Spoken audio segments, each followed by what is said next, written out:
イスタンブールを離れて日本へ帰国する朝となりました。穏やかな光が大きな窓から入ってきて気持ちの良い朝でした。ちょうど大きな窓からはアタキョイのマリーナがよく見れて爽やかな光景です。前日の夜に来た時にはほとんど外は見えなかったので結構新鮮な驚きでした。朝食を食べるためにエレベーターで下に降りますが、この時も朝日に照らされた街がきれいに見えました。シェラトンホテルの朝食のブッフェは比較的シンプルながらも品数が多くて、特にドライフルーツ好きな私にはいろいろと試してみたくなるものがあります。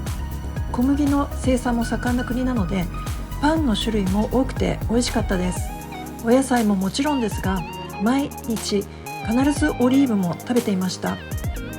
オリーブの産地はスペインなどがすぐに思い浮かびますが、トルコもオリーブの名産地です。そしてチーズの種類も多いのはこの旅行で初めて知りました。今回のトルコ8日間の旅は出発するまではかなりゆっくりと回れる旅のように感じていましたが、日本との行き来にかかる時間も考えるととても充実した中身の濃い旅ではありましたが、日程を振り返るとあっという間でした。シェラトンを出発してバスで約40分ほどでイスタンブール空港に到着です。イスタンブールにはそれまで2つの国際空港が存在していましたが、増大する利用客の問題によって新たにイスタンブール空港として2018年に開港された国際空港です。現在は4本の滑走路が稼働していますが、2030年までには合わせて6本になるそうです。その頃には年間の利用客が2億人まで可能になるそうで、そのため世界最大の国際空港になるとのことです。中はとても天井が高くて広いので、うっかりすると迷子になりそうな空港です。行列に並んでカウンターで搭乗手続きを終えてから出国審査でも数多くのゲートが設置されてはいましたが、それでもかなり並びました。時間の余裕を持っていかないと焦りそうです。残りの時間は最後のお買い物でトルコのブランドのトラベルセットを自分用に買いました。そしてトルコの軽食も美味しく食べましたが、空港内で買ったミネラルウォーターのペットボトルの値段がとても高くてかなり驚きました。こうして最後までトルコの滞在をしっかり楽しめてよかったです。あとは再び長旅を経て無事に帰国しました。さて、トルコで購入したものを少しご紹介したいと思います。まずは空港で最後にお買い物をしたギュルシャという名前のスキンケアブランドのトラベルセットです。ダマスクローズを使った製品を扱っています。ポーチ自体も素敵で、トルコでは魔除けを意味する目玉のデザインが刺繍されています。中を見ると、まず小分けされているダマスクローズの洗顔パウダーはローズウォーターと手のひらで混ぜて洗顔フォームを作るようになっています。それからダマスクローズのハンドクリーム、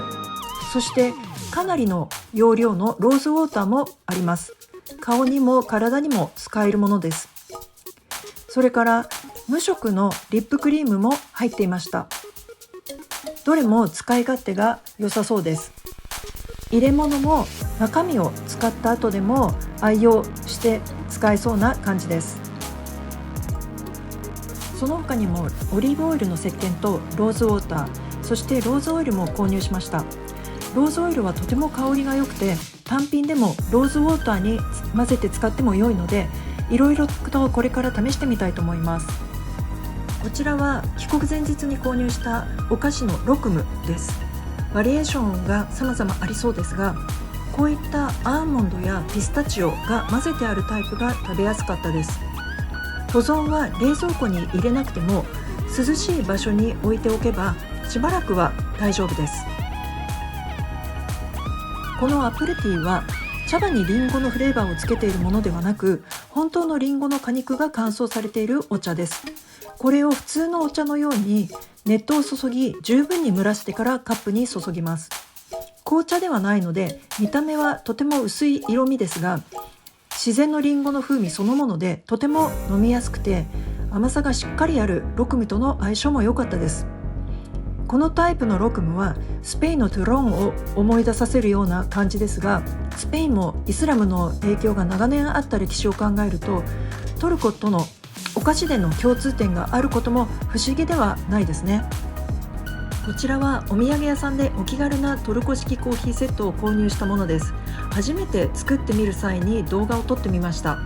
使ったコーヒーの粉はこのセットにあったものではなくて、カッパドキアで購入したピスタチオが混ぜ込んであるコーヒーの粉を使ってみました。入れ物もカッパドキア名物の気球がイラストに描かれていて、お土産にも良さそうな品です。中にはたっぷり粉が入っています。トルコ式コーヒーを作る小鍋は1人用だと本当に小さくて、デミタスカップ1杯分くらいを作る感じの量です。この中にコーヒーを買ったお店の店員さんのお話通り、ティースプーンたっぷりに配分を入れて、その中にデミタスカップに合うくらいの量の冷たい水を先に入れて、スプーンでかき混ぜておきます。そして火にかけますが、この小鍋が小さいので、それに合う火加減がちょっと難しかったです。あとは単純に少し揺らしながら温め続けていきます。全体が熱くなり、表面が沸騰してきたら出来上がりです。このままコーヒーの粉をこさずにカップに入れます。少し時間を置いて、下に粉が沈殿するのを待ってから飲みます。ピスタチオの香りとともにほんのり甘い感じもして、とても飲みやすいコーヒーでした。カップには粉が残っていますが、実際にはよくわからないまま粉も一緒に飲んでしまった気がします。そしてカッパドキアの陶器専門店で購入した商品も無事に届きました。こんな風にそれぞれの陶器が埋もれるように柔らかいクッション材で梱包されていて、それを掘り出すように出していきました。無事に割れることなく日本に届いてよかったです。